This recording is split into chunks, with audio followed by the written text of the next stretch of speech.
Surpris par la nuit.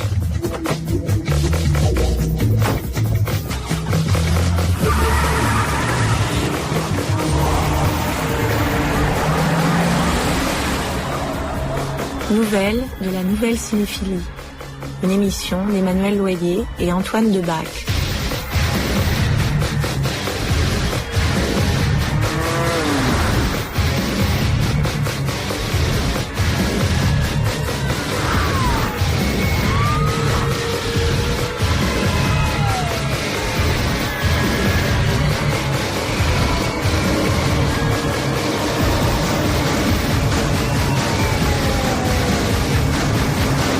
Dick Laurent is dead.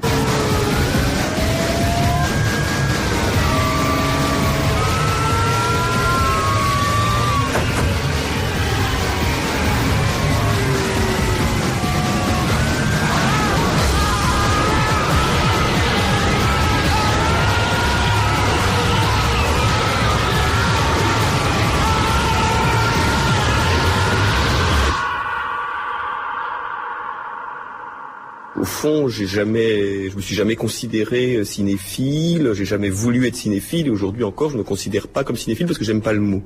En réalité, ça, c'est un mot qui me plaît pas, en tout cas qui s'adapte pas à moi, dans le sens où je pense qu'il s'adapte à une autre époque d'un rapport au cinéma. J'ai réussi ce tour de force, je ne sais pas pourquoi d'ailleurs, à vivre avec la cinéphilie. Mais en effet, après tout, la passion, c'est fait pour vivre avec.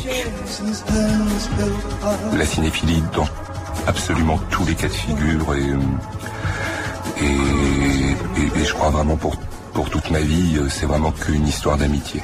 Pour moi, ça n'est que ça. La cinéphilie, c'est que ça.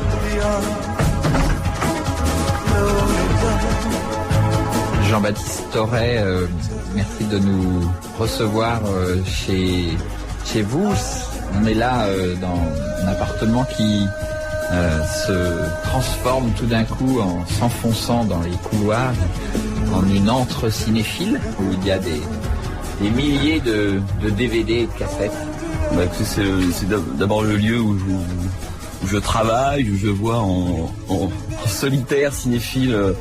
Le mot montre assez bien choisi parce qu'en fait c'est un peu, vous savez, c'est un peu comme dans les films de Cronenberg, c'est que les décors donnés disent beaucoup de ceux qui les occupent.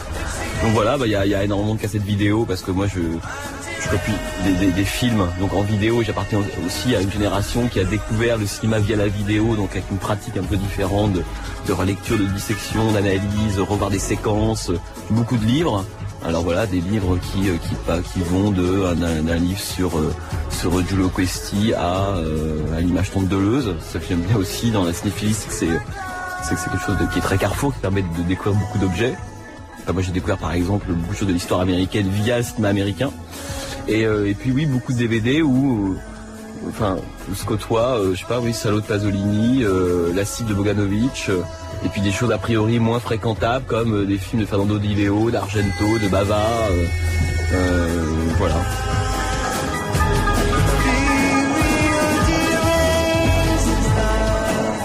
La télé, la vidéo, le DVD, puis l'Internet, l'un après l'autre, ont modifié la nature même du regard sur le cinéma, créant une nouvelle cinéphilie. Entre amour de la série Z, du film d'horreur et des productions de Hong Kong, lynchéen convaincu et accro aux jeux vidéo, portrait croisé d'une cinéphilie en pleine effervescence, ayant ses rites, ses rendez-vous et ses revues. Plus dispersée, mais érudite, moins classique, mais animée par l'ambition de faire reconnaître ces objets d'élection comme les fétiches d'une culture vivante de notre temps.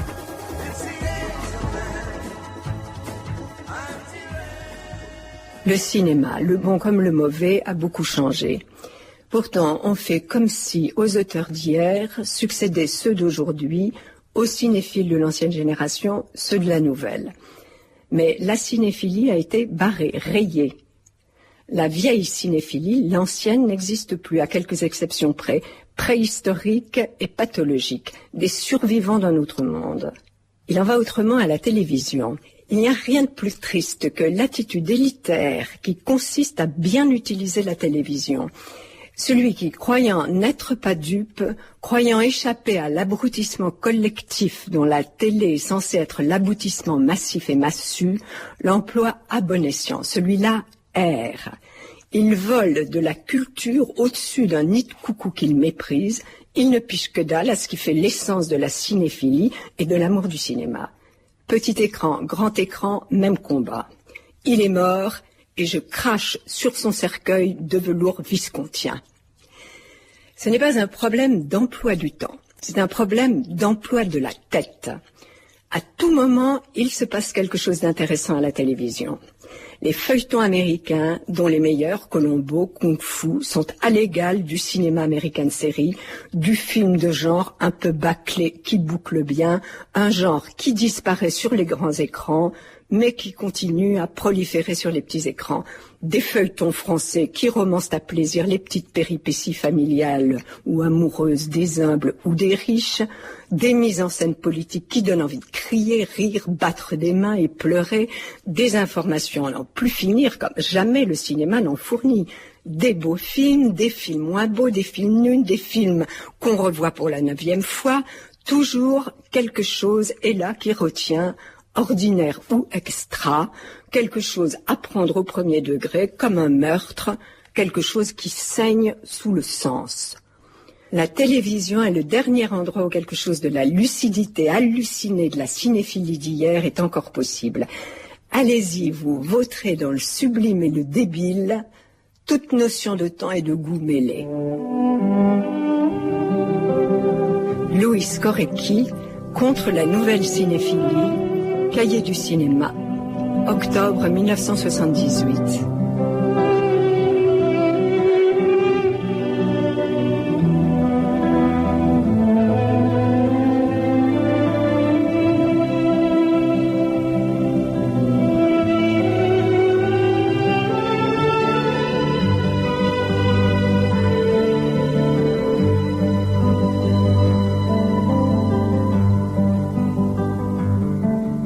Les films sont virtuellement là, ils rôdent, passent et repassent, apparaissent et disparaissent, forment une banque de données dans laquelle on peut puiser à tout moment, d'autant plus que l'édition vidéo en est le relais permanent.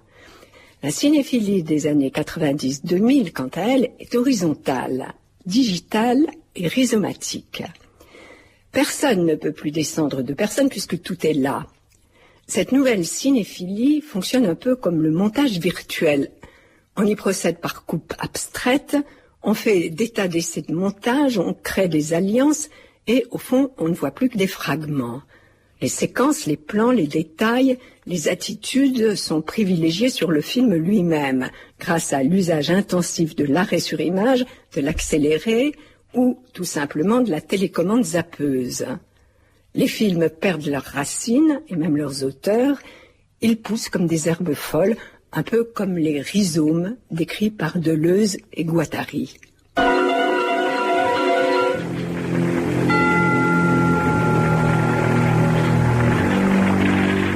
Thierry Jousse, L'élandie du câble, Cahiers du cinéma, janvier 1996. Désolé, vous ne pouvez pas rester là, monsieur. Je viens de Los Angeles, brigade criminelle. Je suis de la police, lieutenant Colombo. Je ne tenais pas tellement à dire qui j'étais devant les journalistes. Et pourquoi? Eh bien, je suis comme vous. Il vaut mieux ne rien affirmer tant qu'on n'a pas tous les éléments. De quelle sorte d'éléments disposez-vous? Je n'ai que ce que j'ai lu dans les journaux du matin. C'est un miracle, qu'il soit sorti vivant de ce tas de ferraille. Et au grand soulagement de ma femme, c'est une de ses grandes admiratrices. Elle connaît ses chansons par cœur. Je crois qu'il y a une ancienne et une nouvelle cinéphilie, vraiment. Mais il y a une ancienne et une nouvelle cinéphilie comme il y a une ancienne et une nouvelle histoire de l'art, je dirais.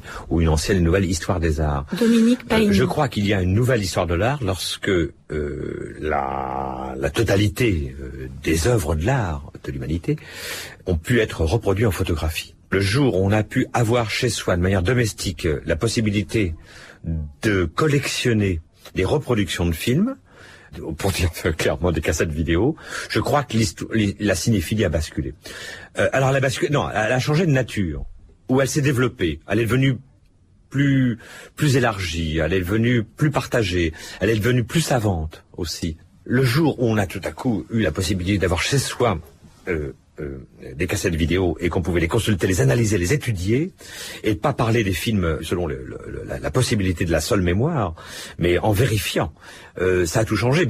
Et en même temps, plus largement, les films sont rentrés chez les gens de manière beaucoup plus rapide, beaucoup plus directe. Au début, on avait les mêmes films, hein, et puis de plus en plus, par le ciné-club de la télévision, par les chaînes thématiques, et puis par le commerce de la vidéographie, on a accédé à plus de films. Il y a une nouvelle cinéphilie, à la fois plus étendue, plus estudiantine, plus savante aussi, parce que je crois nous tous qui avons écrit sur le cinéma, on a bien deux moments où on a vérifié, on a étudié plus en détail, et où on a cessé d'opposer l'évaluation critique et l'étude du cinéma. Et ça, on y a gagné beaucoup. Il y a une nouvelle cinéphilie qui, en plus, s'est engendré une pratique nouvelle du cinéma qui a fait en sorte que, par exemple, lorsqu'on a eu la possibilité de voir, comme on a eu la possibilité de voir autant de films chez soi, ça a engendré un nouveau type de cinéaste. C'est pour ça que le cinéma expérimental, le cinéma fait dans sa cuisine, la possibilité de gérer les images, d'emprunter les images et d'en faire des films,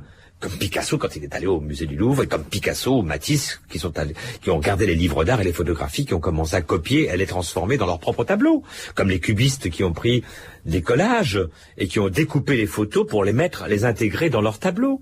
Et donc ils ont fait une nouvelle peinture en intégrant des reproductions de tableaux dans leur peinture. Eh bien, les cinéastes, la jeune école aujourd'hui des cinéastes expérimentaux, elle s'est engendrée d'une nouvelle cinéphilie qui est passée par l'envie de faire des films à partir des films déjà faits, et autrement dit de faire du collage de films.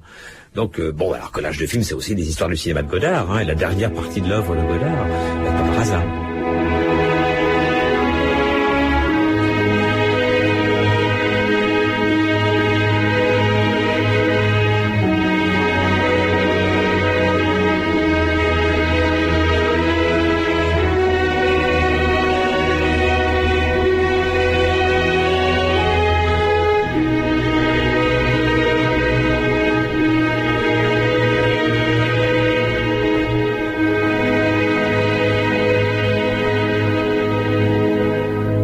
C'est vraiment par la télévision et par les programmes de télévision que je suis rentré petit à petit en cinéphilie.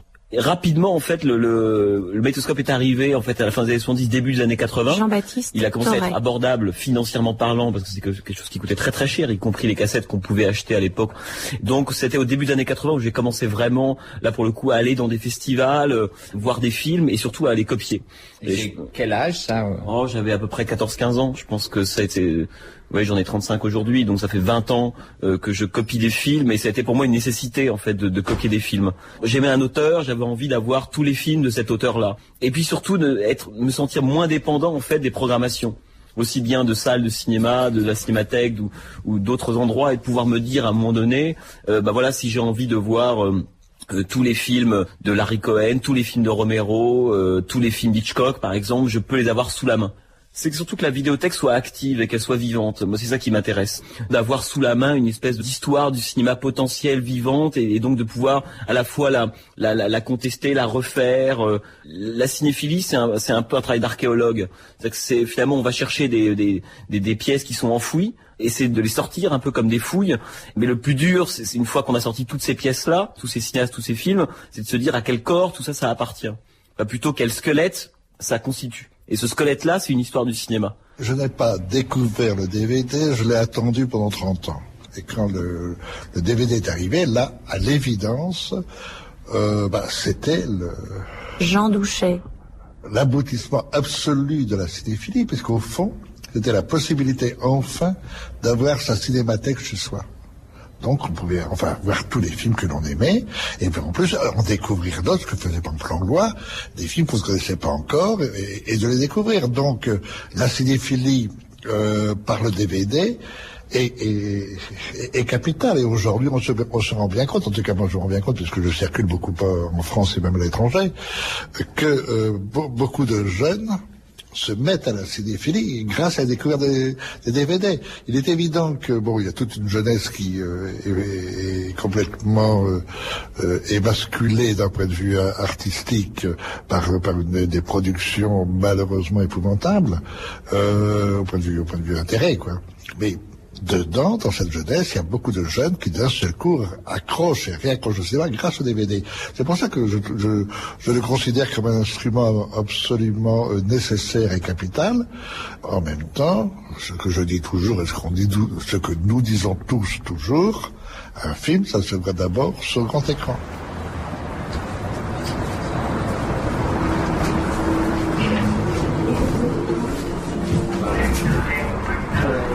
À Vidéosphère, boulevard Saint-Michel, avec Frédéric Boyer. Le film, on les classe par pays et par réalisateur. Donc avec des espaces contemporains, des espaces classiques. Pour les films américains, il y a un espace contemporain où il y a les films de Carpenter, Cameron, et puis les classiques sont de l'autre côté. Là, vous avez l'Europe de l'Est, les Russes sont à côté, mais là vous avez toute l'Europe centrale, les Hongrois... Et ensuite, c'est classé par pays. Le cinéma asiatique, c'est où? Le cinéma asiatique, c'est tous les 3 pans qui sont là. Donc, on a classé comme ça, Japon, Corée, après on a mis Inde, et on essaie de faire varier un petit peu les présentations des DVD pour que les DVD qui soient en face soient un peu... Donc, parfois, c'est souvent même des films qui sont assez inconnus, qui sont montrés devant, pour essayer de faire connaître, faire découvrir. Nous, on n'est pas là pour instruire, c'est juste attiser un petit peu les curiosités. Sur les 25 000 titres, on doit avoir 9500 DVD. Et on a des cassettes aussi, mais généralement les cassettes qu'on présente, la plupart des films qu'on a en DVD, on les a aussi en VHS. Ce sont des cassettes qui sortent pas ou qui sortiront peut-être jamais en DVD. Donc ce sont souvent des films curieux, rares, bizarres, étranges, et qui n'ont pas eu un public à l'époque et qui maintenant peuvent intéresser par leur thème ou peut-être un réalisateur qui n'est pas encore connu. On a essentiellement des étudiants, notamment des étudiants de cinéma, et puis aussi beaucoup de gens qui veulent réaliser leurs films. Ou même des gens qui sont des écrivains, qui ne veulent pas le réaliser de films, mais qui s'inspirent des images et des films pour écrire ou peindre. En fait, je voulais vous demander, vous avez le nouveau Malcolm Youn, non? Les 11 commandements? Je cherche depuis un mois. Non, on l'a pas. Et vous prenez quoi là aujourd'hui? C'est un client qui prend des choses par 3 ou par 5, qui en achète beaucoup aussi avec ses amis. C'est un client qu'on aime beaucoup et qui nous en vend aussi, mais surtout qui achète les films d'une façon complètement disparate. Il faut casser un peu les écoles de la cinéphilie d'il y a 50 ans avec la politique des auteurs. Voilà. C'est un peu démodé, je trouve. Voilà, c'est plutôt maintenant la politique des films qui vous intéresse, film par film. Ouais, tout à fait. Faut dire qu'il y a des grands metteurs en scène qui font des navets absolument impossibles et personne n'ose le dire parce qu'il y a un grand nom. Et puis à côté, il y a des équipes, qui sont capables de faire des choses. Comme je suis insomniaque, je regarde des vidéos la nuit. Combien? Ça dépend. Jusqu'à ce que j'arrive à dormir. Mais ce que j'aime beaucoup, c'est que c'est un client, on a beaucoup de clients, moi c'est mes préférés, qui prennent des films aussi pour leurs défauts et pas que pour leur qualité. Ouais. Et c'est dans les défauts qu'on arrive à en discuter et ressortir quelque chose. Et parfois, ça nous rend très heureux de voir un film défectueux ou avec un acteur qui joue mal, c'est pas un problème. Donc la cinéphilie, elle se situe plus du tout dans des qualités de cinéma avec un grand C. Ça veut pas dire qu'Antonioni, c'est un très très grand cinéaste, mais une fois qu'on a vu tous les Antonioni, on a envie de découvrir autre chose. Et même peut-être mineur, on prend beaucoup de plaisir à ça et bon. Non, mais ça peut être, le plaisir, ça peut être effectivement un acteur, ça peut être 2-3 scènes, ça peut être une demi-heure dans un film, etc. Ça peut être des maladresses. Il y a même des metteurs en scène qui jouent complètement là-dessus, quoi. On essaye de casser l'académisme, on essaye etc. puis de faire autre chose. Donc il y a des séries B. C'était le discours d'il y a Truffaut. Il y a des séries B américaines qu'ils ont découvert au niveau des années 40.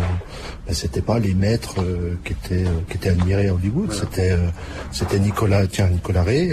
Nicolas Ray dans les années 50, c'était considéré à Hollywood comme la série B ou quelqu'un de... C'était un peu un loser. Et c'est pour ça que c'est intéressant aussi que la cinéphilie soit reliée aussi à l'actualité, aux films de Farelli, aux films de Gondry, aux films qui sortent aussi maintenant. Ça n'empêche pas de prendre un film muet ou des années 30. C'est pour ça que la cinéphilie, à mon avis, est beaucoup plus dispersée maintenant. Les jeunes ne respectent pas plus du tout les canons, et puis c'est une bonne chose, quoi. Puis peut-être, on ne sait pas, peut-être que les Farelli, dans 20 ans, ça sera les classiques qu'on disséquera à la Cinémathèque. Frédéric Boyer, est-ce qu'il y a des metteurs en scène qui ont la cote et d'autres qui ont une décote? Oui, il y a des metteurs en scène qui ont toujours la cote. Par exemple, Mankiewicz a toujours la cote. Jim Jarmusch a toujours la cote. David Lynch a toujours trop la cote. Ça devient terrible parce que beaucoup de gens veulent travailler sur les rêves. Alors donc on pense que David Lynch, il y a ça dedans. Ce qui est vrai, mais donc les gens prennent souvent les films de David Lynch. Et vous regardez uniquement les films sur vidéo ou vous allez aussi au cinéma? Ah non, je vais au cinéma. Ben, j'en sors. Ah oui, je suis malade.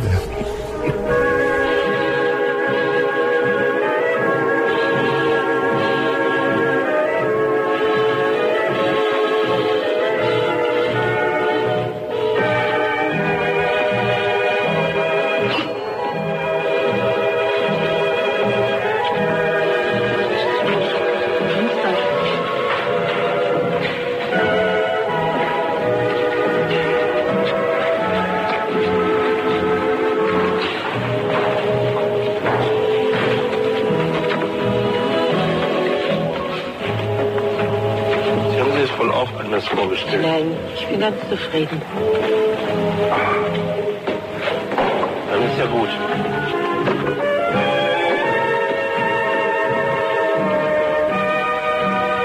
Wenn du mich fragst, das fragt mich aber nicht. Du bist hier und er ist nicht hier, dein Hermann. Zumindest ist er woanders. Möglicherweise ist er sogar schon tot. Die Liebe, das ist nur so ein Gefühl. Das ist keine Wahrheit. Natürlich ist die Liebe. Le phénomène du groupe qui était indissociable de la cinéphilie dans les années 50 et les années 60 et même un peu plus tard encore, ça y est, c'est fini. Maintenant, c'est l'individu et souvent tout seul qui découvre le cinéma. C'est pas... au fond, ils font ce que nous faisions, nous, en culotte courte. C'est-à-dire, tout seul, ils découvrent le cinéma. Et bon, comme ils peuvent louer des films, etc. Alors bien sûr, ils ont un peu entendu, ils se mettent à aimer des films, quelquefois avec, encore comme tout cinéphile à la base, avec des erreurs monstrueuses pour des gens comme nous, qui sont peut-être pas si monstrueuses que ça par ailleurs, mais enfin bon, nous avons quand même un peu notre classement un peu définitif, et on se rend compte avec stupéfaction qu'au fond, à 20 ans, ils découvrent pas le cinéma, ils découvrent des films. C'est pas tout à fait pareil.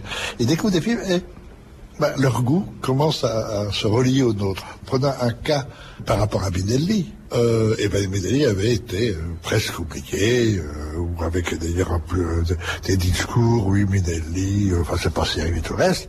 Puis d'un seul coup, la sorte de fureur qu'il y a eu pour Minelli.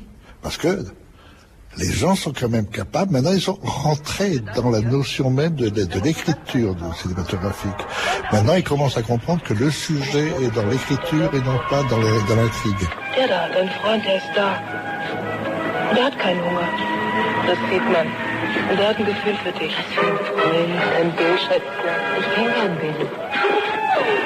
Verstehst du, du hast ihn noch nicht mal bemerkt. Das ist nicht ein Baby. Der da. Gesund schaut er aus, kräftig, schwarz ist er halt. Ist er schwarz als Frank? Bis du gekommen bist, war ein ganz normaler Mensch. Und jetzt mit seinem Gefühl sitzt er wie gelähmt. Ausgepasst hat er mich gesagt. Nach dem Rauch hätte er mir gefragt. Schau mal, wie Willy Fritsch. Wie sehe ich aus? Schön, warum? Will ich gerade jetzt schön sein? Moi, je pense que l'objet du bonus, c'est d'être finalement sa fonction, elle est très intermédiaire. C'est qu'on est pas du côté de l'écrit, ce qui rebute toujours certaines personnes, des textes un petit peu longs, un peu savants, avec notes de bas de page, un peu excluants, avec des références qu'on n'a pas forcément, et avec le discours on pourrait dire café du commerce, sortie de salle, première au studio. J'aime pas les points en l'air ou les étoiles. C'est une tentative, à mon avis, de retrouver finalement les discussions un peu éclairées qu'avaient les cinéphiles dans des cercles il y a une vingtaine d'années. Donc le bonus, je pense qu'il a un rôle très important. À une époque où la cinéphilie est totalement fragmentaire, atomisée, éparpillée, il recrée des liens. Il dit à des gens, voilà, un film, on peut produire un discours dessus. Et petit à petit, ça permet de replanter à l'intérieur du cerveau du spectateur lambda l'idée qu'il y a un discours possible. Et moi, je trouve ça très très bien parce que je pense que le bonus, c'est le lien entre le spectateur, disons, du samedi soir des grands complexes et puis le lecteur de ces mêmes revues.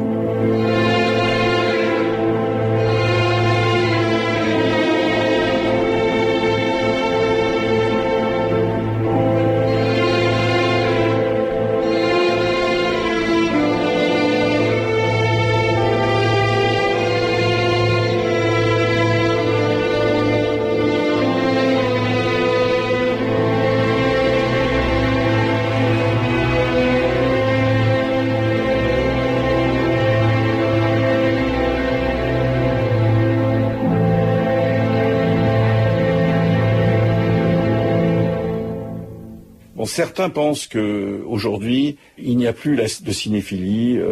Michel Simon. Je suis pas vraiment d'accord avec cela. Bon, il faut d'abord établir une chose, c'est que c'est une lapalissade.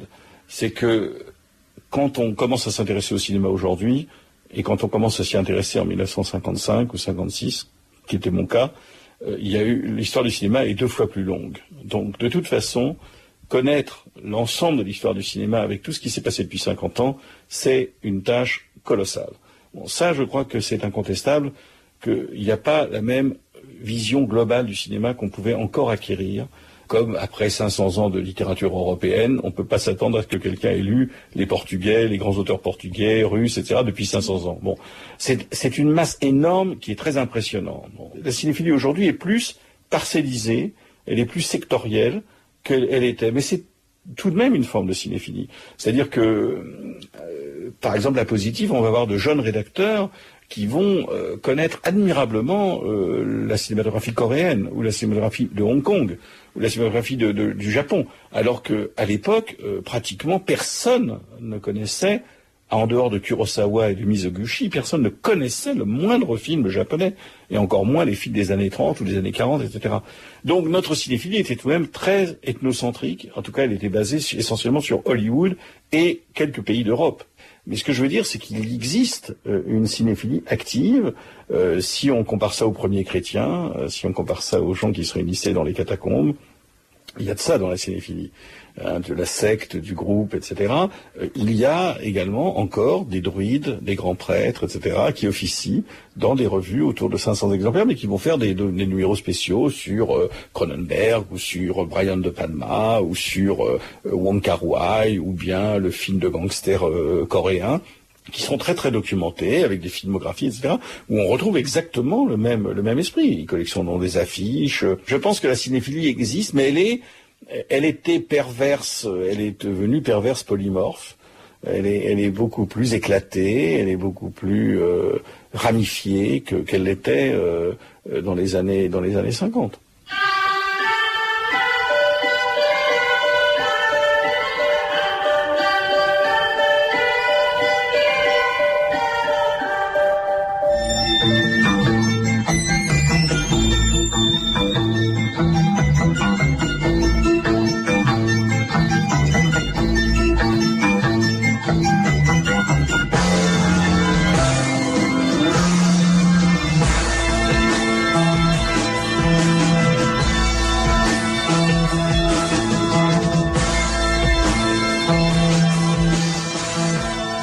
Le film d'horreur que j'ai découvert, ça a été le film d'horreur américain et italien, on va dire de la fin des années 60 et des années 70. Ça n'a pas été le film d'horreur de la grande époque universelle des années 30, etc. Ça a été le film d'horreur de ce moment-là.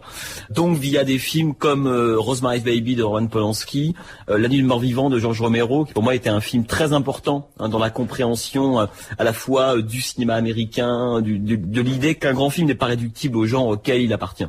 Et L'Exorciste de William Friedkin, qui est un film très important aussi pour moi, Massacre à la tronçonneuse de Toby Hooper, qui était un film quasi infréquentable il y a encore 15-20 ans, et aujourd'hui qui suscite des analyses très érudite. Le cinéma d'horreur, peut-être parce que justement je me suis beaucoup intéressé au cinéma italien et américain. Le cinéma d'horreur, c'est le cinéma qui m'a permis de faire le lien. L'exemple d'Argento, par exemple, en Italie dans les années 70, c'est un très bon exemple puisque sépare l'horreur, enfin le giallo, ça s'appelle le giallo en Italie, c'est sur l'équivalent d'une série noire transalpine. C'est par le giallo que j'ai pu comprendre à la fois ce que pouvait être le cinéma de genre et ce qu'on appelait, ou ce qu'on appelle encore aujourd'hui, la modernité. Et le cinéma d'horreur a pour moi toujours été un cinéma du lien, vous savez, cette sorte de chaînon qui permet de comprendre ce qu'il y a avant et après, en tout cas ce que ça relie. Et donc c'est par Argento que j'ai pu comprendre à la fois le cinéma de genre pur et dur italien des années 70 et en même temps un cinéma disons plus reconnu à l'époque, qui était par exemple le cinéma d'Antonioni ou de Fellini. Et puis je pense que le cinéphile a aussi besoin, et c'est le défaut si on s'en déleste pas rapidement, finalement d'aller chercher les territoires même les plus petits possibles et de s'en proclamer maître. Et ça, c'est évidemment un effet très pervers. Hein. Donc ce qu'il faut au contraire, c'est mettre en relation les nouveaux territoires avec les anciens.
Assez vite au Cahiers, ce dont je me suis rendu compte, c'était que tout était à refaire. C'était une époque au fond, et c'était pas seulement mon histoire à moi, c'est celle vraiment de la revue à cette époque-là, puisque elle sortait de la période du gauchisme, et que le projet de Serge Danet et de Serge Toubiana, donc qui était co-rédacteur en chef à l'époque, c'était au fond de reconstituer un rapport avec le cinéma, avec sa pratique, mais tout était à redéfinir, le rapport aussi bien avec le cinéma français qu'avec le cinéma américain, avec la pratique, avec les acteurs. Donc tout d'un coup on voit proliférer des numéros spécial cinéma français, numéro spécial acteur, numéro spécial scénario, numéro spécial États-Unis, où bon, moi j'ai eu une part importante, parce que les liens au fond avec tout ça pendant des années avaient été coupés. Olivier Assayas. Et de la même manière, les premières choses pour lesquelles j'ai milité au Cahiers du cinéma, ça a été le nouveau cinéma d'horreur, c'est-à-dire les trucs moi qui vraiment, dont j'avais le sentiment que personne n'en parlait, personne ne savait bien en parler parce que c'était non cartographié.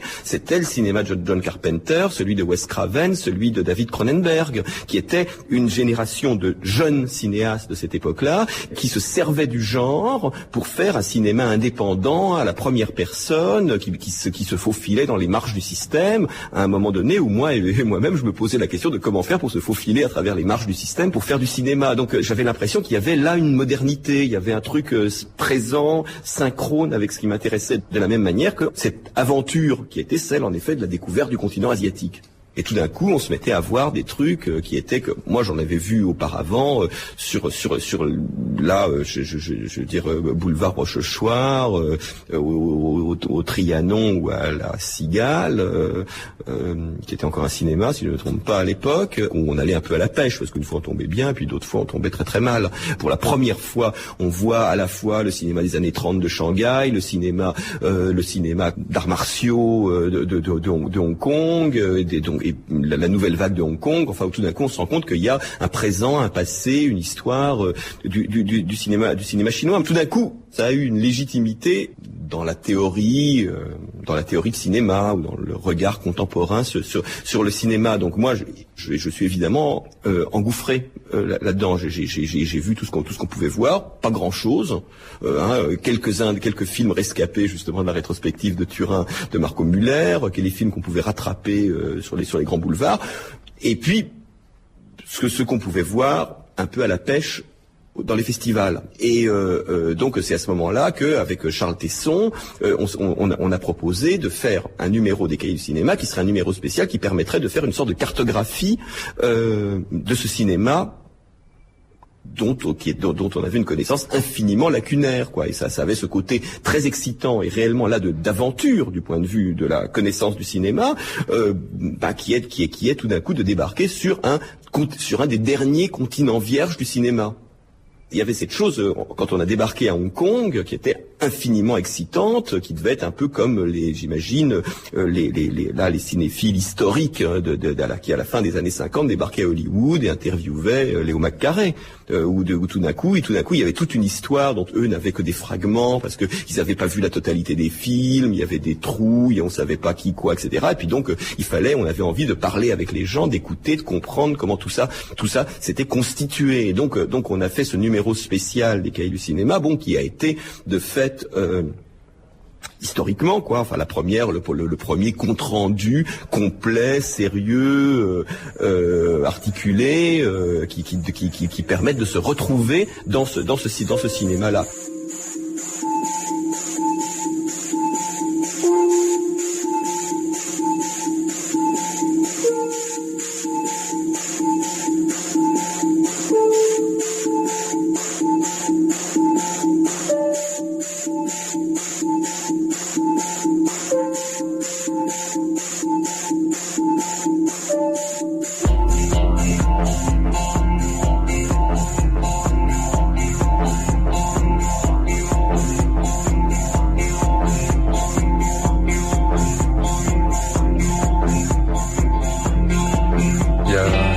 D'années, il y avait un slogan publicitaire qui était assez ridicule, qui disait « Quand on aime la vie, on va au cinéma », avec une bande de copains au début des années 90, parce que le porno était devenu comme ça un moyen de se constituer en bande cinéphile. C'était, nous, quand on aime le cinéma, on aime le porno. Philippe Azouri.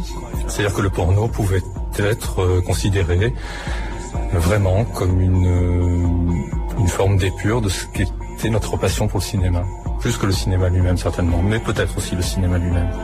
C'est-à-dire qu'on pourrait voir dans tous les réflexes de la cinéphilie, à la fois le fétichisme, la pulsion érotique, la pulsion scopique, la part de voyeurisme, tout ce qui est, tout ce qui constitue le moindre cinéphile qui va voir un Hitchcock ou un Fritz Lang, il est en latence un spectateur idéal pour le porno. Et que le porno, finalement, mettait à nu non seulement des films, mais beaucoup les principes de la cinéphilie et les principes, en tout cas, du désir d'aller voir des films.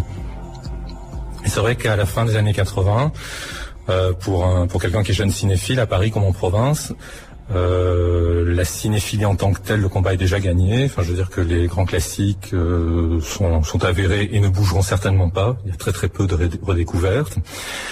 La cote d'alerte est pas mal tirée du côté des auteurs.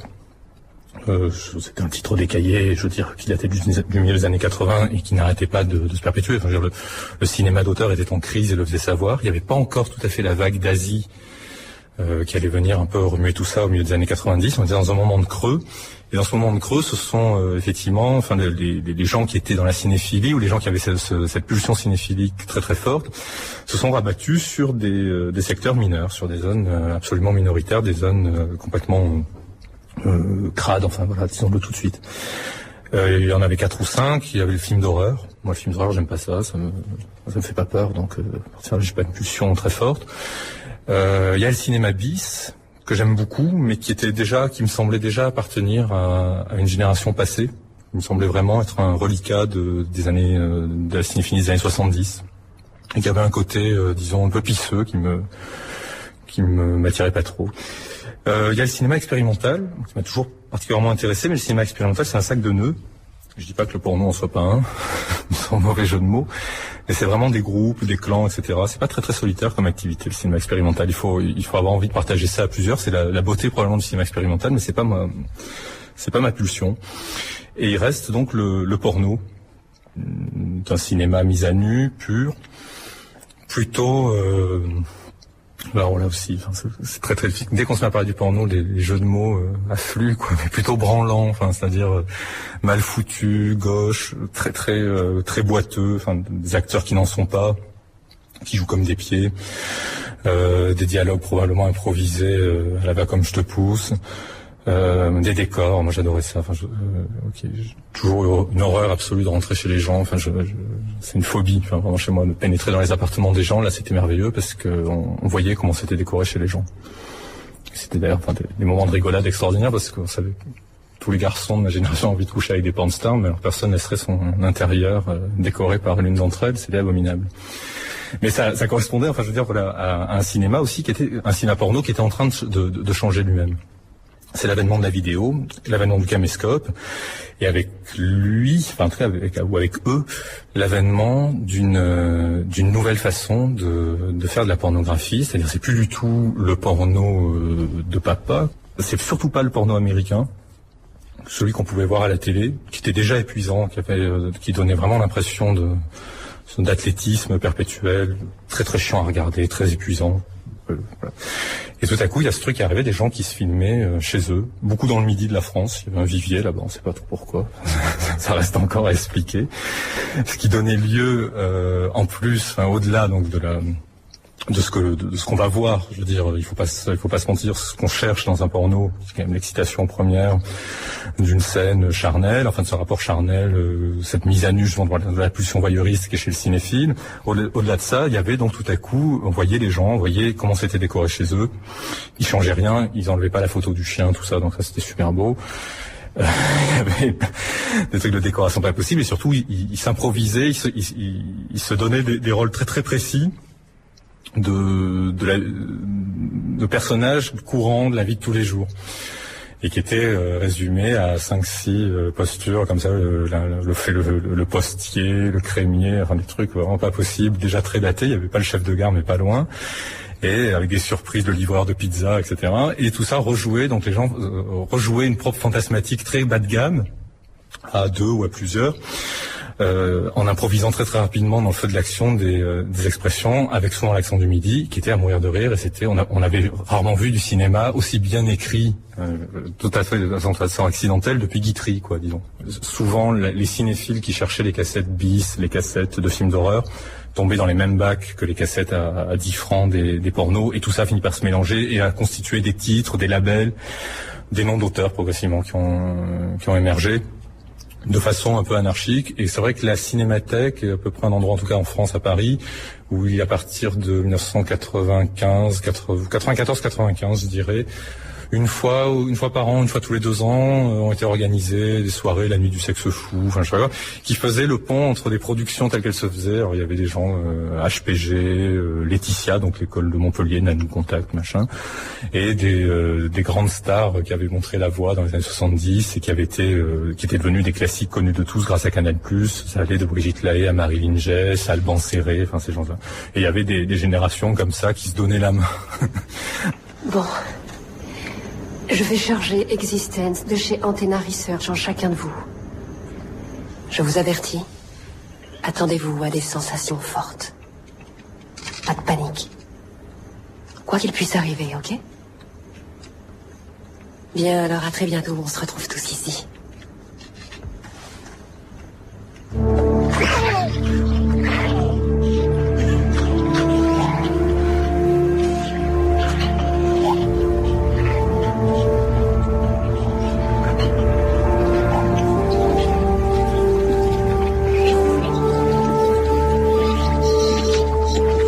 On est à Armageddon, donc c'est une salle de jeu en réseau qui est proche de Nation à Paris. Erwan Cario. Elle a comme spécificité d'être vraiment le temple de ce qu'on appelle les hardcore gamers en fait, parce que c'est la plus vieille salle de jeu de Paris.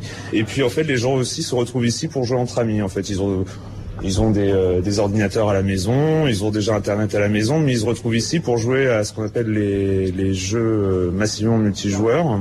Et en fait, le jeu actuel, c'est World of Warcraft, et c'est aussi une salle Armageddon qui est très spécialisée dans ces jeux massivement multijoueurs.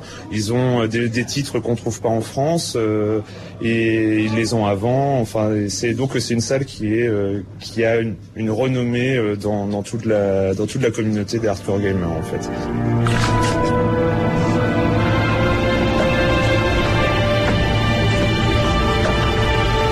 Death to the Demoness Allegra Gala. No!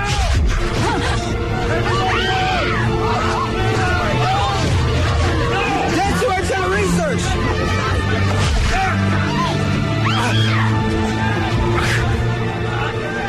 C'est vraiment quelque chose que j'ai découvert à 30 ans. Olivier Séguret. Enfin, la période, c'est la sortie de la PlayStation première du nom, qui est devenue la PS1 depuis, c'est-à-dire autour de 94. J'ai vu cet ami comme ça qui a débarqué un jour à la maison avec une console, qui a branché ça. Il était installé depuis quelques jours à la maison dans une chambre. Il a commencé à jouer à ça. Ça m'a amusé de le regarder. Puis très vite j'ai eu envie d'essayer. Et puis j'y ai passé la nuit. Voilà, ça a été ma première nuit blanche dans le jeu vidéo, complètement passionné, totalement pris de vertige en me disant mais c'est un monde extraordinaire et fabuleux dont j'ai eu très vite comme ça le sentiment qu'il y avait derrière un potentiel énorme.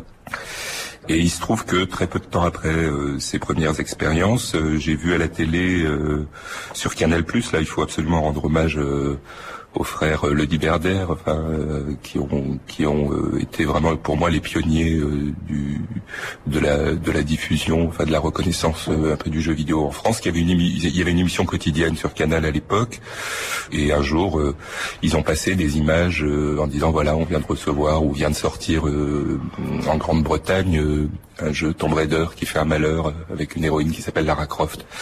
Et ils ont passé les premières images et réellement j'ai été soufflé, j'ai été complètement ébloui comme ça juste devant ma télévision et voilà, et 2 heures plus tard j'achetais ma première PlayStation. Oh, t'es stun avant de rentrer? Oh, c'est très mal stun.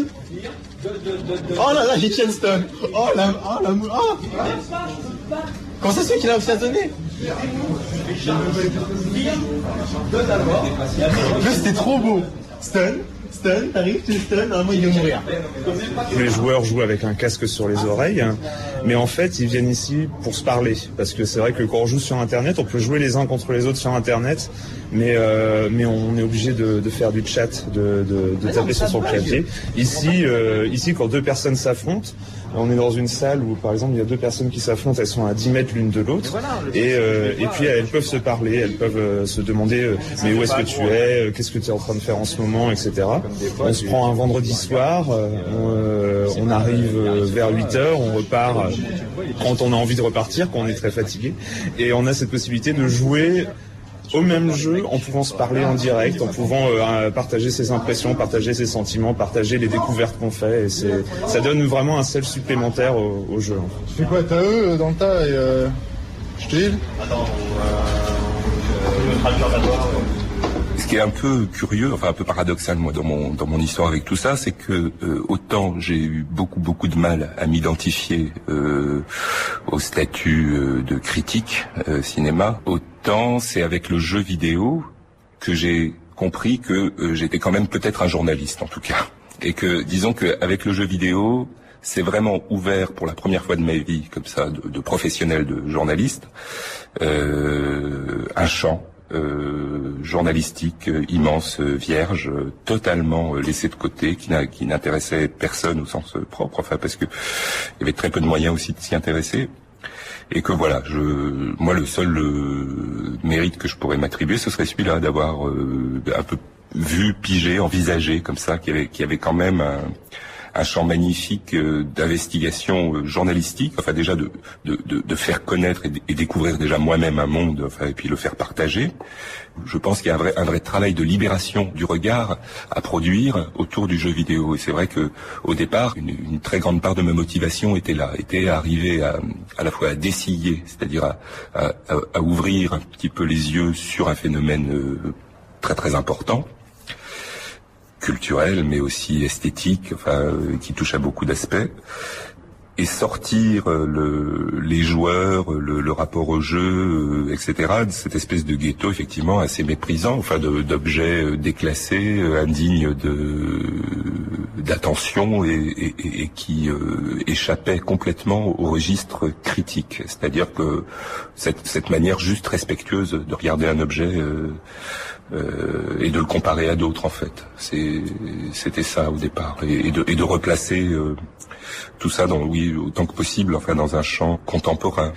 Il y a une dimension pour moi qui est très importante, qui est de lutter contre l'analphabétisme en fait, réciproque, je dirais, des joueurs et des non-joueurs. Il y a un devoir là encore de tenir la main, enfin d'aider, enfin de leur dire oui, d'une part vous avez raison, soyez fiers d'aimer jouer, enfin je veux dire vous avez sans doute raison, il y a vraiment quelque chose derrière, il y a vraiment un monde, il y a vraiment des choses, mais en même temps assumez-le jusqu'au bout, c'est-à-dire apprenez à faire des choix, apprenez à vous diriger, apprenez à distinguer, à opposer, à comparer, à critiquer en fait. Je pense que là-dessus, il y a un processus très comparable à celui par lequel s'est constituée la cinéphilie.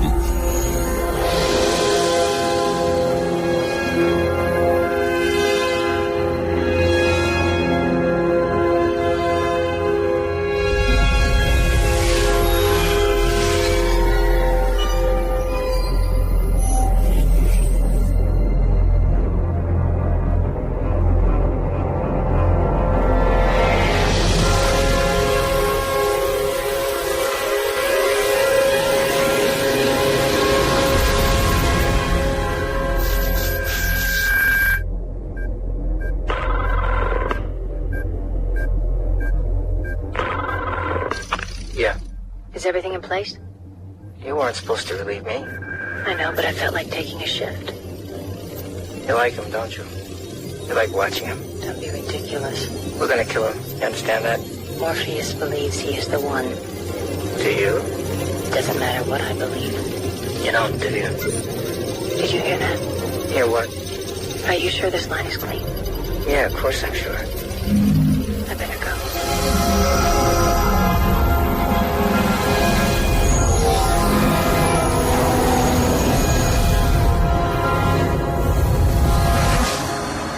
Par la philosophie, puisque c'est un peu mon métier, je suis revenu au cinéma par l'intermédiaire d'un film qui est Matrix. Élie During. La trilogie Matrix. C'est pas cet objet cinématographique est un objet très texturé qui m'offrait beaucoup de prises pour faire des choses. C'est peut-être le même rapport ludique en fait que je retrouve par la philosophie au cinéma. Et en même temps, Matrix semblait être l'objet parfaitement mineur, vraiment l'objet idéal pour faire une sorte de cinéphilie de second degré, s'intéresser à un film un peu déclassé comme ça. Et puis du point de vue philosophique, c'était un film saturé de références philosophiques et qui d'une certaine façon ne faisait que poser le problème de l'apparence, de l'illusion, du réel, etc.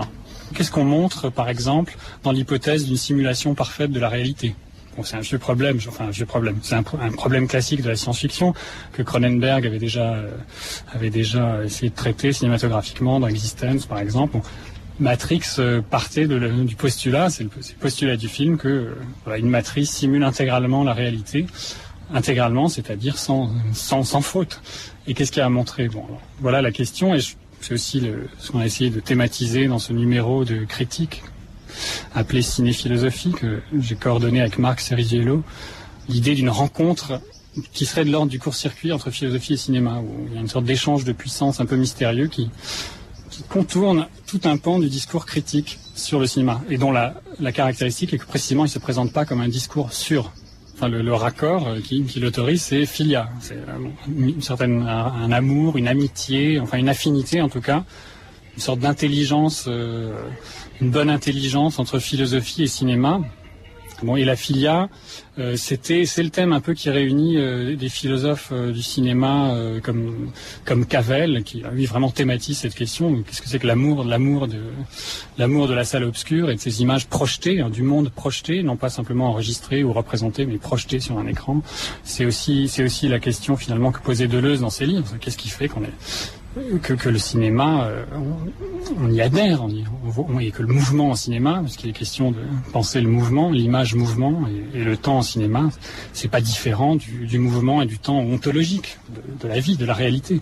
Le cinéma a quelque chose d'immédiat, je veux dire, il peut faire passer pour un public le plus grand possible et de façon assez immédiate, sans médiation, je dis, des idées, alors plus ou moins sophistiquées, mais des choses qui sont de l'ordre d'une réquisition à penser les choses de façon beaucoup plus évidente que le théâtre, de façon beaucoup plus évidente que l'art contemporain, l'art dit contemporain. C'est le cinéma qui remplit cette fonction aujourd'hui. Alors, Badiou dit le cinéma est aujourd'hui l'équivalent de ce qu'étaient les tragédies chez les Grecs. C'est pareil aujourd'hui, mais il y a cette puissance d'une adresse populaire du cinéma qui en même temps fait passer des idées. Jake LaMotta and Jimmy Reeves in the Cleveland Arena. LaMotta is undefeated, but he's well behind on points. The Bronx Bull has taken a lot of punishment in this bout. Jake has run around the leg side. Jimmy Reeves. Jeff, tell me why. Why the fuck do we have to come to Cleveland for you to get beat by a bowling yard? Come on, Jack, do the fucking right thing here, will you? Got you by the balls, Jake. You're outpointed.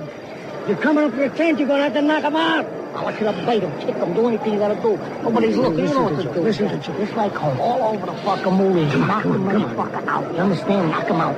Hey, you wanna go in there? You wanna go in there too?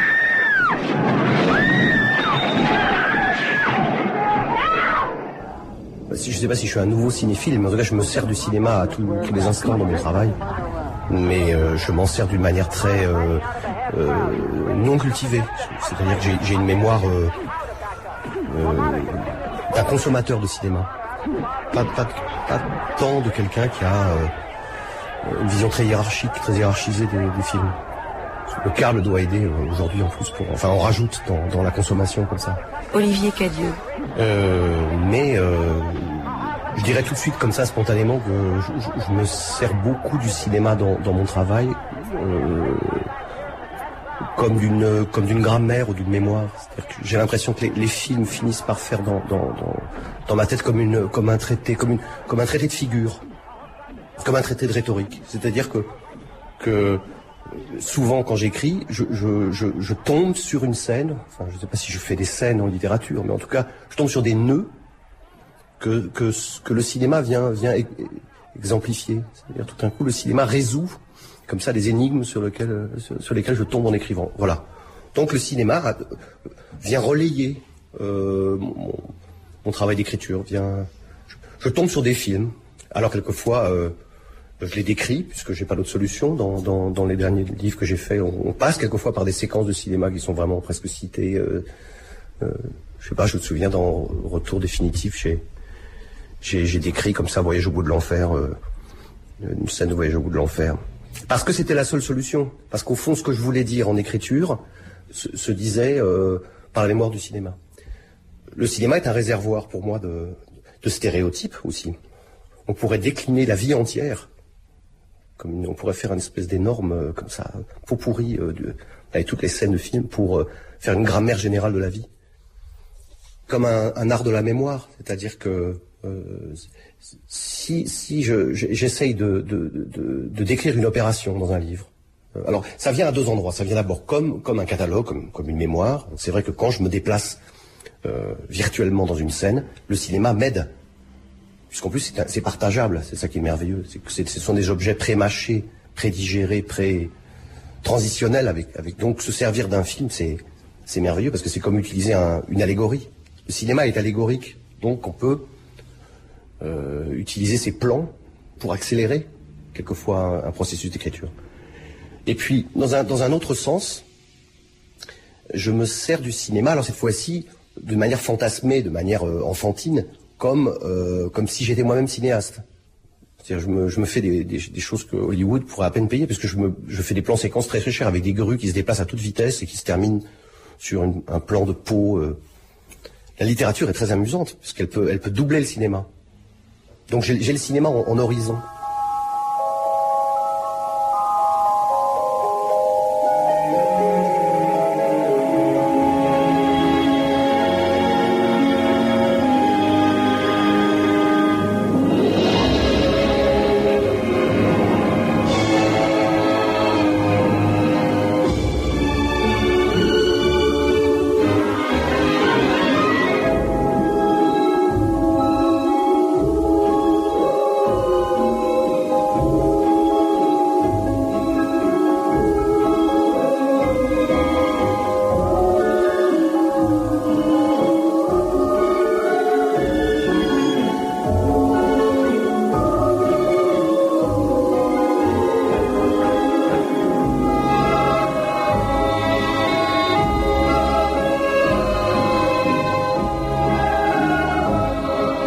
Les études de cinéma, elles sont finalement assez récentes au regard de l'histoire de l'université, bien sûr. Et ce qu'on constate depuis toujours, c'est qu'elle est le fait de cinéphiles. C'est-à-dire ça a été créé dans l'amour du cinéma, dans une mouvance qui appartenait à la grande tradition des ciné-clubs, de Peuple et Culture, cette mouvance extrêmement floue qui a irrigué tout l'imaginaire collectif, très français d'ailleurs, pour le cinéma. Nicole Brenner. Et ensuite, il y a une génération qui a essayé en quelque sorte de transformer cette cinéphilie affective et savante et engagée en discipline. Donc c'était les études cinématographiques, c'était les grandes années de la sémiologie, bien sûr, avec Christian Metz en figure de proue. La troisième génération, ça fait un peu immigré, je pense qu'elle essaye de récupérer, de faire la synthèse en fait, entre le moment disciplinaire pur, où il faut trouver des instruments, disons, scientifiques, ce terme étant un peu abusif, mais disons disciplinaire, très certain, très objectif et très opérationnel, et quand même ne pas se leurrer. L'amour du cinéma, c'est quelque chose de pulsionnel aussi. Alors dans la lignée des réflexions, par exemple, de Jean-Louis Schaeffer et de Serge Danet, voilà un problème qui revient. L'auteur absolu qui règne à toutes les échelles, c'est évidemment David Lynch aujourd'hui. Alors nous, face à ce réflexe, ce réflexe spontané des étudiants, on a envie de leur proposer, alors soit des auteurs qu'éventuellement ils ne connaissent pas, parce qu'on éprouve le besoin de faire travailler des jeunes chercheurs sur des figures englouties, méconnues ou très partiellement connues. Alors je pense par exemple à une recherche sur André Sauvage, magnifique figure de l'avant-garde française des années 20, mais il y en a beaucoup d'autres. Il y a eu une recherche très très bonne aussi sur Dimitri Kirsanov, sur Émile Villermoz, mais on essaye de privilégier aussi les recherches sur le cinéma contemporain, et en particulier sur le cinéma, disons, hors circuit commercial. L'université, elle se trouve en mission, si on peut dire, mais c'est un devoir à la fois logique, disciplinaire, déontologique et engagé. Elle a aussi à faire l'histoire de tout ce qu'en quelque sorte le monde médiatique de l'industrie culturelle engloutit, efface, émousse, rend invisible, méconnaît, ne défend pas, etc.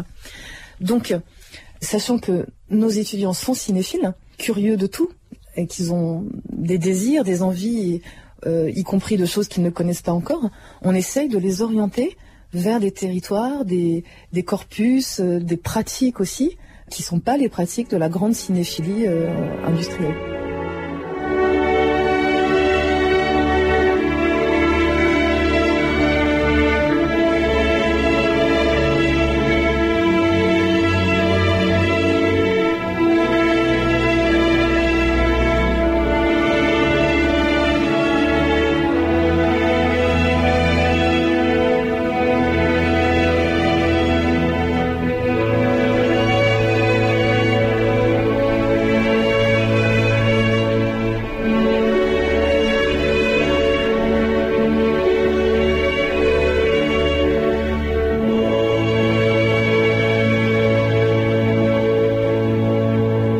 Que ce qui s'est un peu perdu aujourd'hui, donc ce qui a été perdu a été gagné ailleurs, c'est qu'il y avait un lien entre le moment où on allait voir un film en salle, alors qu'aujourd'hui la salle est devenue quasiment périphérique par rapport à la pratique cinéphilique, puisqu'on découvre beaucoup de films en DVD. Et puis l'écriture sur le cinéma, l'émergence de nouvelles revues de cinéma, et très souvent occupant des territoires, des chapelles, est phénoménale. C'est-à-dire qu'il y a eu une espèce d'explosion. Il y a encore 20 ans, il y avait quelques revues de cinéma. Aujourd'hui, il suffit d'aller dans n'importe quelle librairie de cinéma, je pense à la librairie Ciné Reflet rue Serpente, pour se rendre compte de l'extraordinaire vitalité de la critique de cinéma, mais d'un seul coup qui est devenu plus démocratique aussi, puisque tout le monde a eu envie de prolonger ça sous la forme d'une revue. Donc il y a presque autant de revues qu'il y a de territoires et de terrains, ce qui est d'ailleurs un danger de produire une cinéphilie qui soit une cinéphilie finalement excluante, alors que je pense que c'est plus intéressant de tenter toujours d'inclure de nouveaux champs qu'on aurait défrichés ou découverts, et de voir comment tout ça s'incorpore dans une nouvelle histoire du cinéma. Il y a plein de revues de cinéma en France. Il y a beaucoup plus de revues de cinéma que jadis. Repérage, Simulacre, Cinergon, Les Cahiers, Positif, la revue Cinéma Zéro Machin, Trafic, Zéro Machin, c'est la mienne, 02, 03, 04, 05. Bon.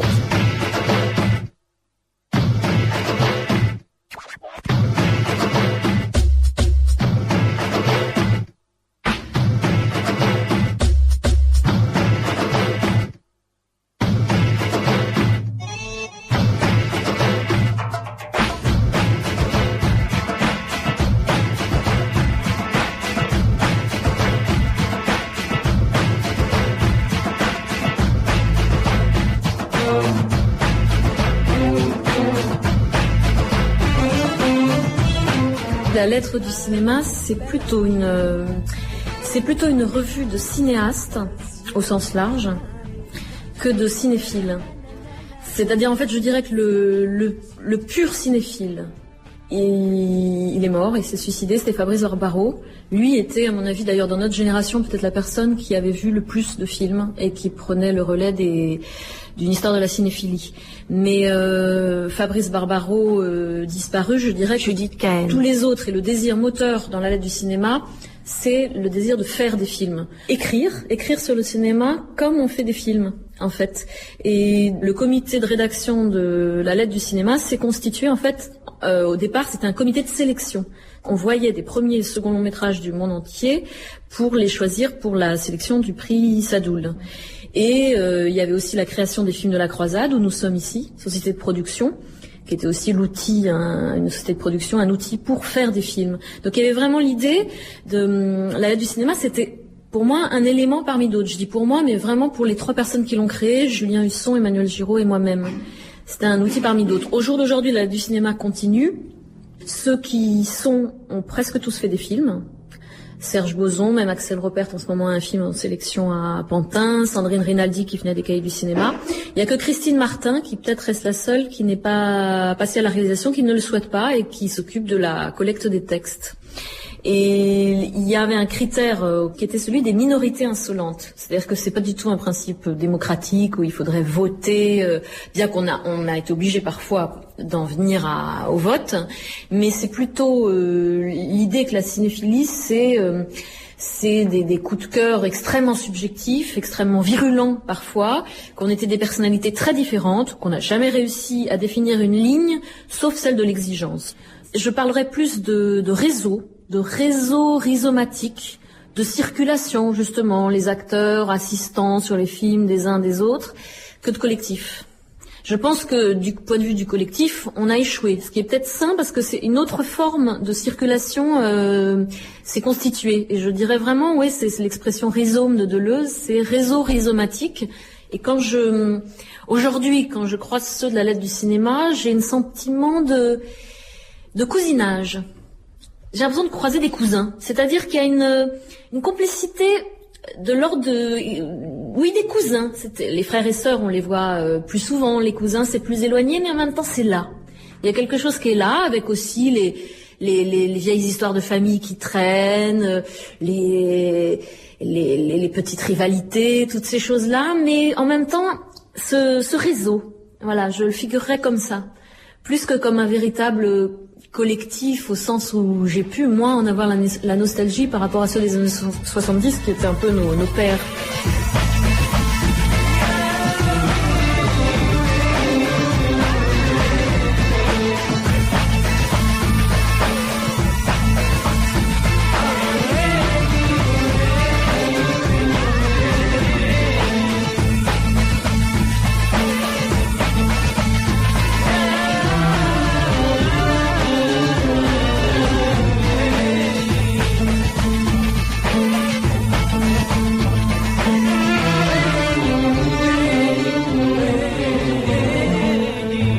Ça bouillonne, et ça bouillonne grâce aux étudiants.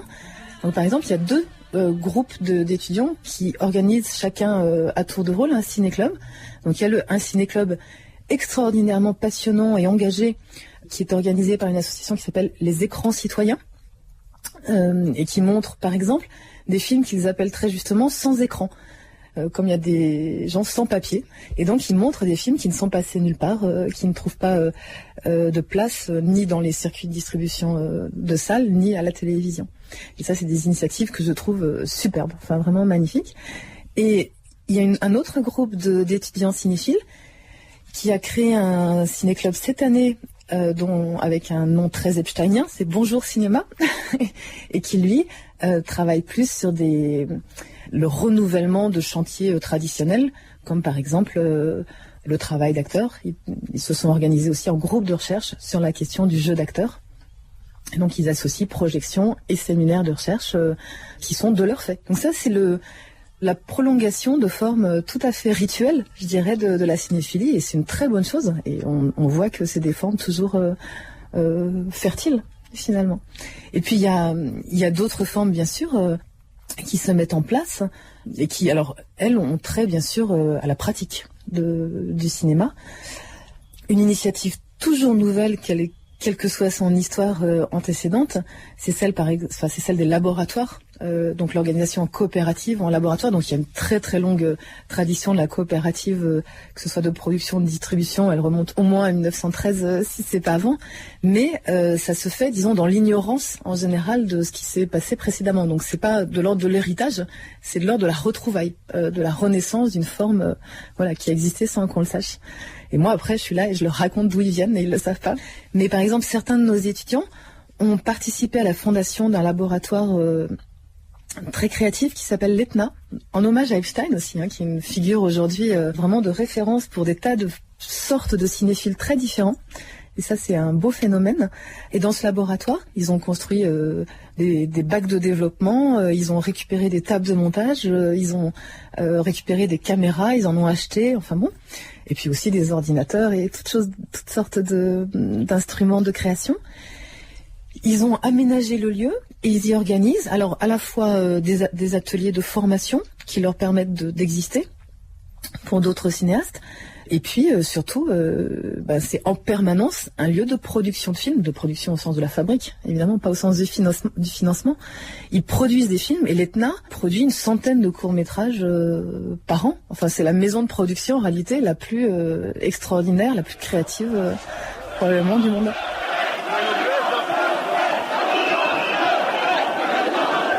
Regardez-les, ces cons. Regardez-le, les lecteurs du Front National. Qu'il est con, les lecteurs du Front National, qu'il est con.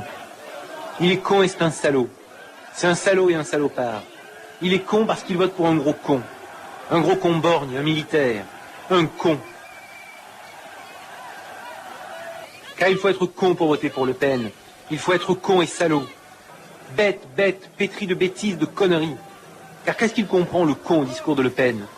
Le con, il croit le salaud, le salopard qui lui dit qu'il y a trop d'arabes, qu'il y a trop de noirs. Car le con, le salaud, il entend ça, il y en a trop, il faut les jeter à la mer, car ils prennent mon argent. C'est ça le con, ce qui l'intéresse. Ce salopard de con qui vote pour Le Pen. Il y a trop d'immigrés qui prennent mon argent. Le rat, le con, il pense à son argent, le con. Il sait que c'est un salaud. Alors il ne le dit pas tout de suite qu'il vote pour Le Pen. Jamais il ne le dit tout de suite. Le salaud, l'ordure. Il préfère dire qu'il connaît des gens qui votent pour lui et qu'il est d'accord avec eux, ce con. Parce qu'il le sait dans le fond qu'il est un salaud, qu'il est une saloperie de lâcheté de merde. C'est pour ça qu'il le dit pas et qu'il préfère voter en silence comme une ordure de con.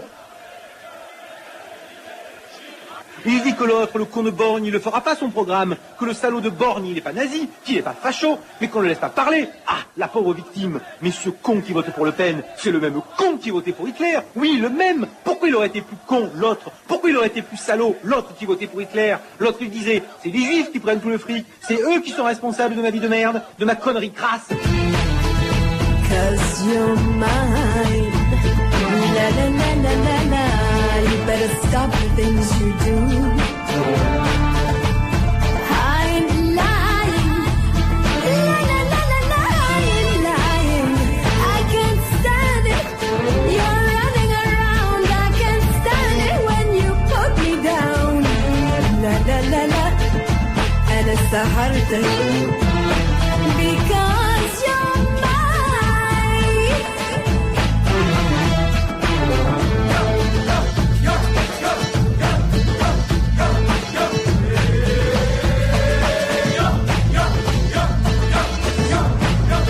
Christiane Renavant, vous êtes directrice du Champeau, qui est une des salles un peu mythiques de la cinéphilie à Paris. Nous sommes là devant la façade du Champeau, rue des Écoles. C'est un cinéma qui n'est pas tout jeune.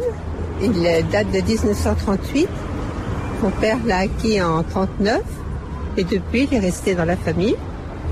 Depuis 2000, il est inscrit au répertoire des monuments historiques. D'ailleurs, comme lieu de mémoire, en partie justement par les souvenirs qu'il a laissés à 4 ou 5 générations finalement, et puis également par le style de sa programmation. On va rentrer dans le cinéma désormais.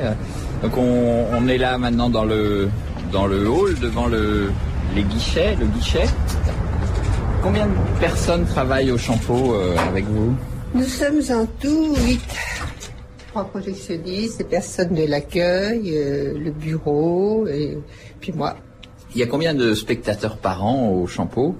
Eh bien, nous étions à 100 000, mais nous avons un petit peu baissé. Nous sommes autour de 90 000 maintenant. Mais il faut absolument que ça remonte. Hein. Alors nous sommes là, entrés dans la salle. Il y a combien de places au Champeau? En 1938 ou 39, il y avait 145 places dans cette salle. Comment est-ce que vous pouvez conjurer un petit peu cette fatalité de la baisse de fréquentation d'un cinéma art et essai comme le Champeau? D'abord, je ferai sauter la cinémathèque nouvelle qui va arriver, avec le nombre de places effarant, et les 3 salles, la plus grande faisant 450 places, laquelle cinémathèque prend tous les programmes que nous-mêmes nous passons depuis des décennies. Vous voyez, je plaisante, mais pour nous, c'est une menace énorme, qui d'ailleurs n'est pas nouvelle, mais qui s'amplifie là. C'est un combat de tous les jours. Il n'y a qu'une chance pour nous, c'est que nous avons dans les distributeurs beaucoup d'amis, des maisons avec lesquelles nous travaillons depuis 50 ans, Columbia, Warner, etc. Je ne parle pas de Gaumont, bien sûr, avec lesquels nous travaillons toujours beaucoup, Pathé. Et eux ont une attitude très amicale à notre égard. Ils font des efforts. Enfin, il faudrait que nous ayons plus de films d'art et d'essai nouveaux, ce qui est de plus en plus difficile. On a l'impression qu'il y a cependant une mobilisation en termes de programmation.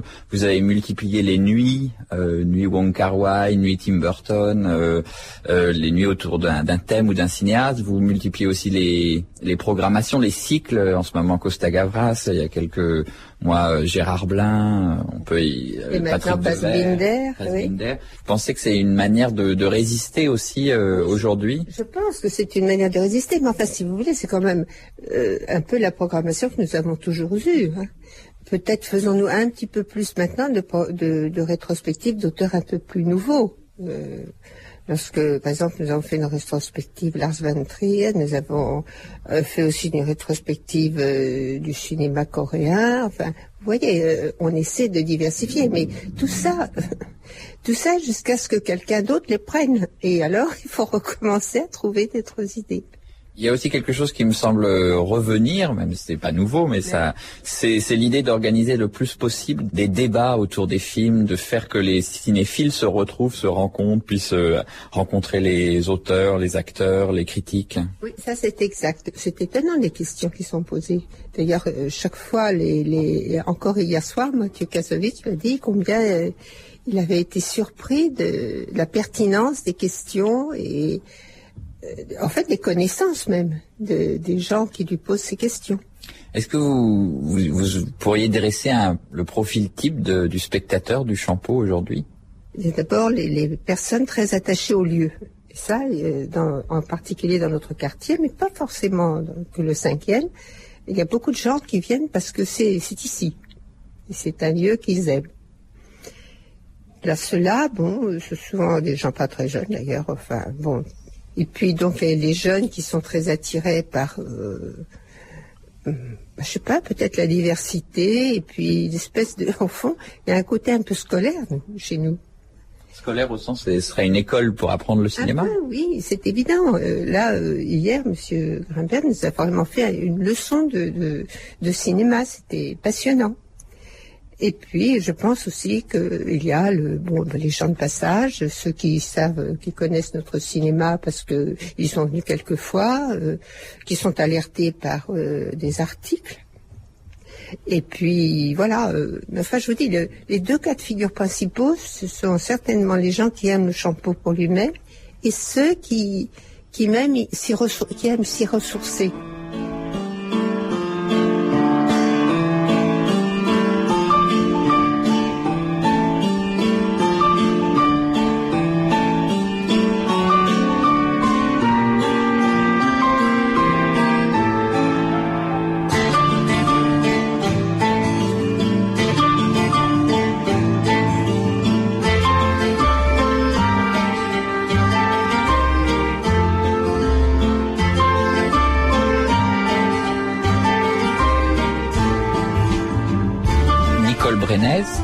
Il y a une autre forme de renouvellement de la cinéphilie qui prolonge peut-être quelque chose de très longue durée, c'est cette idée d'une sorte de communauté cosmopolite qui peut aujourd'hui échanger beaucoup plus facilement informations, discussions, critiques, grâce à l'internet, correspondance de mails.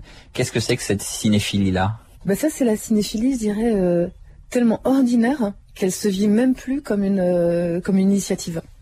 C'est-à-dire, c'est la chose quotidienne qui est d'envoyer, comme on envoie des nouvelles de sa santé, mais sauf que sa santé, ça n'a aucun intérêt, on envoie des nouvelles de sa santé mentale en parlant des films qu'on a vus avec des cinéphiles, et en effet, dans le monde entier. Donc voilà, on raconte qu'on a vu un film japonais inconnu à un ami qui est en Australie, et on discute de type de version, et c'est tout à fait normal. C'est le quotidien. Et ça tisse évidemment des nappes amicales, affectives, d'adoration, qui ont plus rien à voir avec des conditions ni géographiques ni historiques. Ça prend beaucoup de formes. Il y a la forme universitaire traditionnelle qui est le colloque. Donc par exemple, il y a une superbe forme de réunion il y a maintenant 2 ans, je crois, le premier colloque international sur l'œuvre de Philippe Garrel, et qui a été organisé de façon tout à fait indépendante et spontanée par un cinéphile irlandais, Fergus Daly, et qui a réuni donc des Américains, des Anglais, des Français, des Italiens et des Australiens, tous heureux, voilà, qui se sont rendus en Irlande pour communier dans l'amour de Philippe Garrel. Et moi, j'ai trouvé magnifique que le premier colloque international sur Garrel, enfin quand je dis international, le premier colloque tout court, ait lieu là-bas. Voilà. Ils étaient 12, je crois, donc c'était vraiment les 12 apôtres là pour le coup.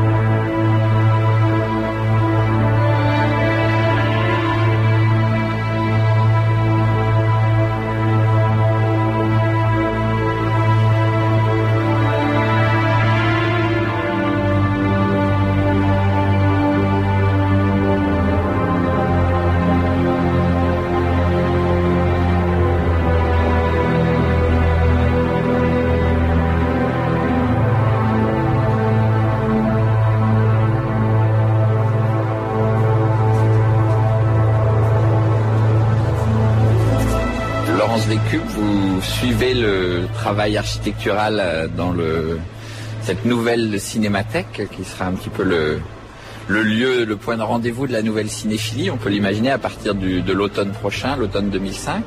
Donc là, on entre au 51 rue de Bercy, dans l'immeuble de Franck Gehry. Alors en effet, on vient de franchir le seuil de ce bâtiment qui va devenir donc la cinémathèque. Ce bâtiment a été en effet dessiné par Gehry, mais il est réaménagé par un architecte qui s'appelle Dominique Brard, l'atelier de Lille. Donc ici, on est à l'espace d'accueil de la cinémathèque. On trouvera ici, au pied de cette grande colonne, qui traverse de part en part, de haut en bas, l'ensemble du bâtiment, une circulation verticale qui desservira tous les espaces, qui est composée d'un escalier de 3 ascenseurs. Au pied de cette grande colonne, on trouvera une banque d'accueil. Le public sera donc ici accueilli et ensuite pénétrera de l'autre côté dans un espace derrière où se trouvera la billetterie. Ici, on est dans un espace qui est vraiment l'espace Gehry. On trouve là le vocabulaire architectural de Gehry auquel on n'a absolument pas touché, toutes ces formes un peu chahutées avec cet art de la déconstruction qui caractérise Gehry. Quand on passe de l'autre côté, on pénètre dans cet espace qui était l'ancien théâtre créé par Gehry pour l'American Center, théâtre qui évidemment a été totalement modifié et transformé pour la cinémathèque. On est là actuellement en train d'installer, vous voyez l'estrade qui est posée. Cette estrade est destinée à supporter les billetteries. Donc tout ça est en train de s'installer. Le faux plafond est là, les colonnes sont là, le sol en pierre est posé. Il reste à installer donc cette billetterie. Ce hall billetterie donc permet de desservir les salles de projection, notamment la grande salle de projection, la salle numéro 1, la salle Henri Langlois, dans laquelle on va aller maintenant.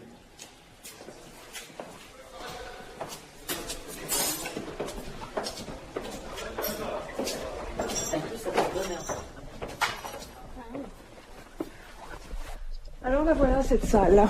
Donc c'est la salle Henri Langlois, c'est une salle qui dispose de 415 places.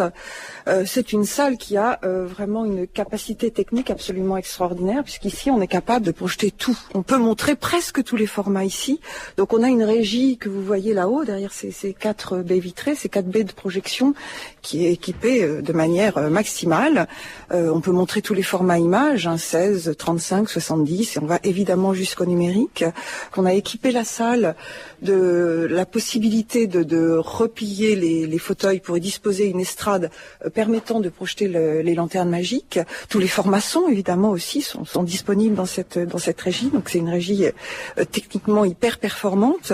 C'est une salle dans laquelle on peut également projeter des films muets avec accompagnement musical, puisque on le voit pas là. Vous voyez une estrade, mais sous cette estrade, refermée par des panneaux de bois, on a une fosse d'orchestre qui permet de mettre là une petite formation orchestrale d'une douzaine de musiciens. Dans cette salle de 415 places, on a un écran qui fait quasiment 13 mètres de longueur, donc un écran de très grande dimension. On n'est pas là dans une salle de multiplex, on est dans une salle dans laquelle on a cherché à donner une image spécifique, une image qui sera celle de la Cinémathèque.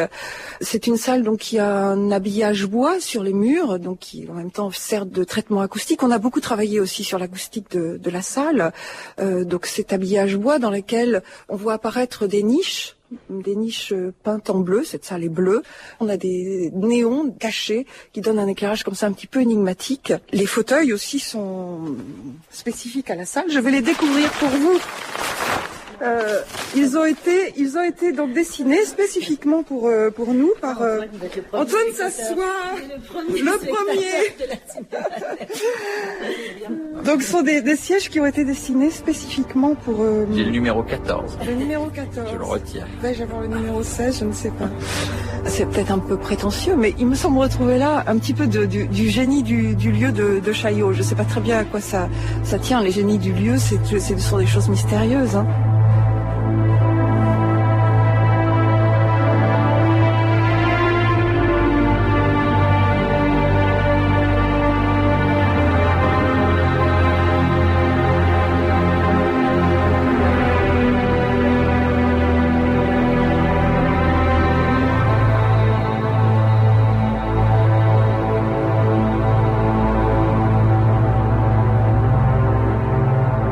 C'était Surpris par la nuit, avec Dominique Paigny, Jean-Baptiste Thorey, Frédéric Boyer, Jean Douchet, Michel Simon, Olivier Assayas, Philippe Azouri, Erwan Cario, Olivier Séguret, Élie During, Olivier Cadio, Nicole Brenez, Judith Cahen, Laurence Bécu, Françoise Renavant. Texte de Louise Korecki et Thierry Jousse, lu par Edith Scob. Extrait Le Brame du Cerf de Bernard Serre, fabriqué à l'Etna par les éditions aléatoires en 2002. Remerciements à la Cinémathèque française, le Champollion, Vidéosphère, Armageddon. Prise de son, Didier Sudre, Yves Lehorst. Mixage, Olivier Dupré. Réalisation, Ghislaine David. Une émission proposée par Emmanuel Loyer et Antoine Debac. Bonsoir.